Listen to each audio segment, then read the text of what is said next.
Lamine Yamal bi nga xamante ne ñi ngi tudd turam son coéquipier en club mais avec un triplé historique et un titre de meilleur joueur de la Ligue des Champions. Ousmane Dembélé a frappé fort. Avec un triplé historique et un titre de meilleur joueur de la Ligue des Champions, Ousmane Dembélé a frappé très fort. Et pour vous qui mérite le ballon d'or cette saison, il y aura une autre opposition.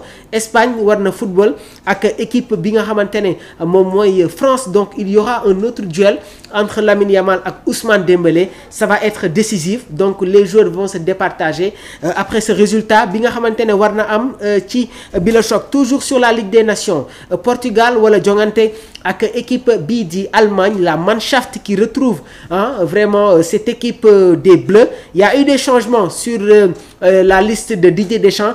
Am na ay yenn joueurs yi nga xamante ne intégré nañu équipe bii di France. Tey sur la compo probable côté Allemagne, bon, on aura dans les buts probablement Marc ter Stegen. Dans la charnière centrale, Jonathan Tah qui devient un nouveau joueur du Bayern Munich. Ñu bëri ñi ngi wax ne que moom mooy former la charnière centrale avec l'autre défenseur du BFAOB muy Dortmund ki nga xamante ne moom mooy Anton.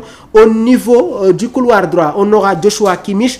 Côté gauche dañuy am ki nga xamante ne moom mooy Mittelstadt moom itamit nekk arrière gauche. Au niveau du milieu de terrain, Goretzka qui a fait une saison exceptionnelle avec le Bayern Munich qui revient dans cette équipe de la Mannschaft. Donc il y aura un duo entre Pascal Gropp ak Goretzka. Pascal Gropp mi ngi nekkoon joueur bi nga xamante ne mi ngi doon football dans le championnat anglais, plus précisément ci équipe bi di Brighton.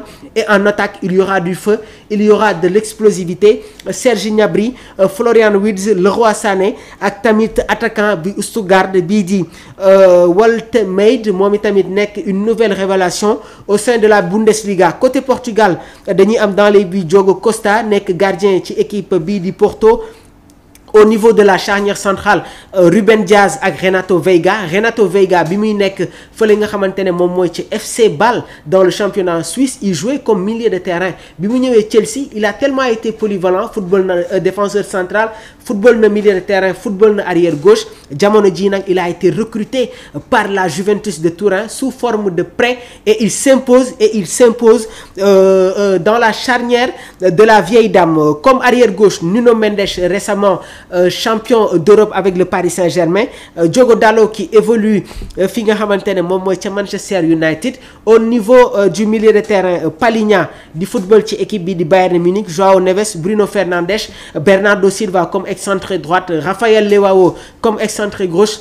Et en attaque, il y a Cristiano Ronaldo, le capitaine de cette sélection du Portugal. Mu nekk les deux compos probables bi nga xamante ne moom la ñu war a gis sur cette opposition entre l'Allemagne ak équipe bi nga xamante ne moom mooy Portugal. Autre information, Omar, tu as les images. Donc le Camp Nou est en pleine réfection. Du yàgg tuuti Camp Nou dinañ ko tijjiwaat et vous avez les images en complicité avec la régie. Donc Camp Nou jamono ji nag léegi mu pare et le FC Barcelone dinañu ñëwaat ci seen stade mythique. Donc cette année-ci Barcelone ñu ngi doon football ci stade olympique bi, mais Camp Nou pare na. Donc du yàgg tuuti les Catalans feront leur retour dans leur stade emblématique.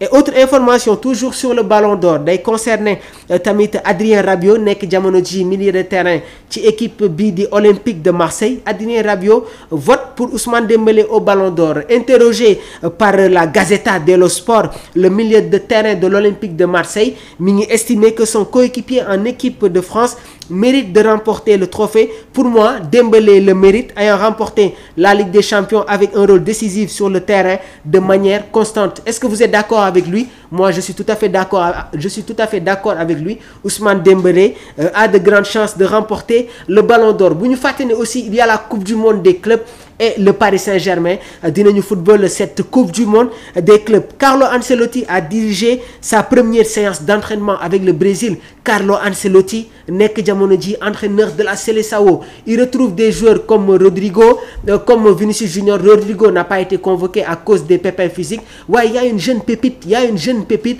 au niveau de cette sélection brésilienne muy kan muy Estevão.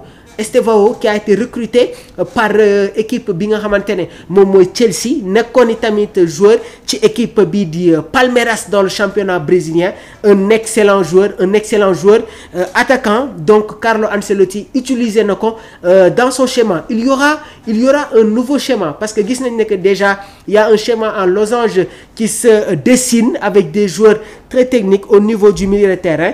Ancelotti va-t-il réussir avec la Seleção?